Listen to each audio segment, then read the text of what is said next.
Hello everyone, welcome to our cooking demo today. My name is Peter. Today we're going to be making a tomato and basil quiche.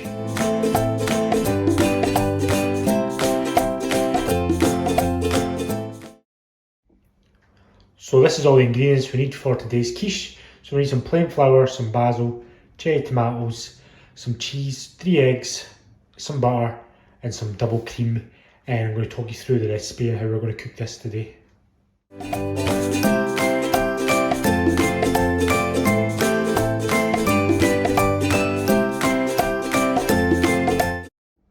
So to start off today's recipe, we're going to need a large bowl as we're going to make our base. And for our base, we're going to need 280 grams of plain flour and 140 grams of the butter.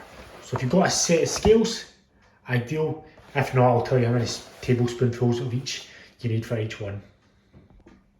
So for 280 grams of flour, you're going to need roughly about 16 tablespoonfuls of flour in your bowl. And for your 140 grams of butter, you're going to need 7 tablespoonfuls of butter. Now we've got that all in there, we're going to add 8 tablespoonfuls of water into the mix. Now we've got our water in there, we're going to combine it all together and then we're going to roll it into a big ball. So there we have our ball. I'd highly recommend you use your hands to mix all together.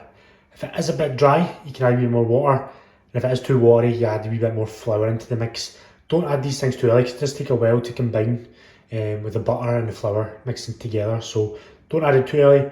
See it out and see how it goes. And again, if it is going on too long, too dry, add a bit more water. But this is what it should look like once you get it into your bowl.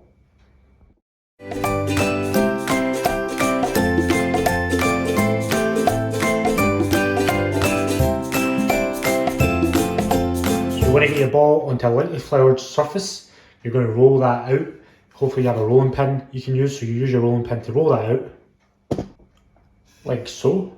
So you're ideally looking to roll it out 5 centimetres wider than your cake tin. So this is my cake tin. It's quite deep, so I'd recommend using probably a shallower one.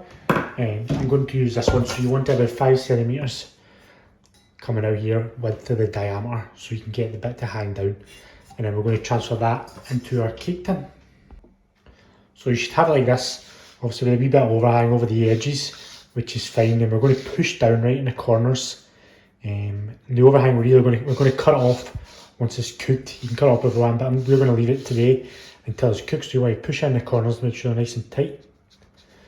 And what we're going to do is once we've got that ready and set, we're going to put that in the fridge for 20 minutes just to leave it to chill.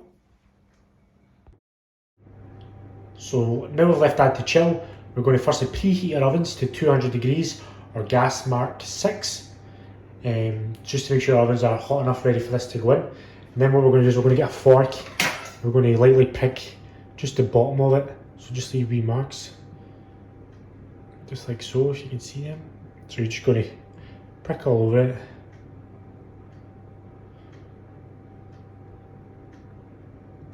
Make sure you don't go right through the pastry. Just lightly pricking it, and then we're going to cover the base in tin foil.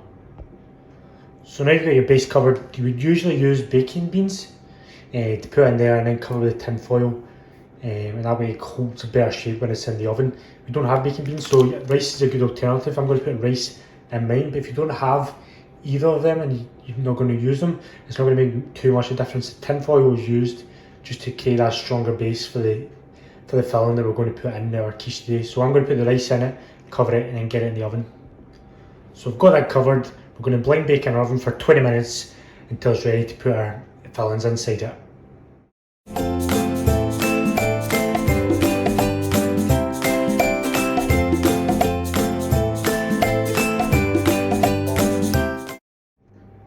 So while your base is baking in the oven, this is the perfect opportunity to create your filling. Now quiche is great because you can make loads of different fillings, but for today's recipe we're making a cherry tomato and basil one. So firstly we want to kind of make our mixture, so we want to start with 3 eggs. So we're going to break our 3 eggs in and combine them together. So once you beat your eggs, you're going to add in 300 ml of double cream, so just gradually add that as you're stirring it in. So if you get cream and egg mixed together, then you're going to add in some basil, so you're just basically going to break up the leaves with your hand and add a bit, as much as you want, into your mix. So again, just mix your basil in your mix there, and leave that to chill in the fridge until your base is ready. We are going to add our cherry tomatoes separately to our mix, so we'll come up to that later.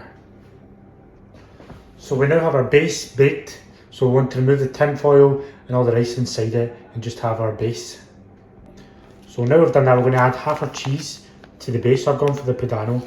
It is good in flavour and it is quite cheap for our cheap recipe today. So I've gone for a cheesy layer on the bottom, then I'm going to add my cherry tomatoes.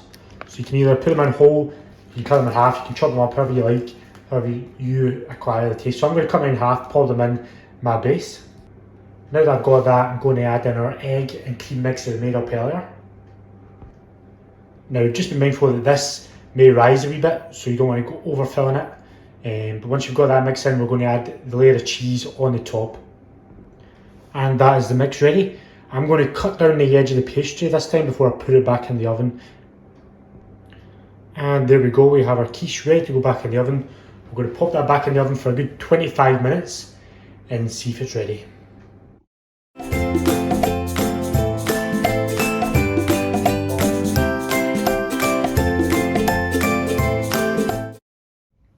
So our quiche has been in the oven for 25 minutes, and as you can see, it's looking pretty ready. So we're going to cut it open, see what it's like, and hopefully serve and enjoy. So there we have it, folks, served up a quarter of our quiche. Nice, light, fluffy, perfect pastry around the side. You can see our cherry tomatoes through there. I hope you have enjoyed our quiche video today. It is suitable for vegetarians, it is nice, cheap and easy. You make 4 good sized portions out of that quiche video. So I hope you have all enjoyed it today.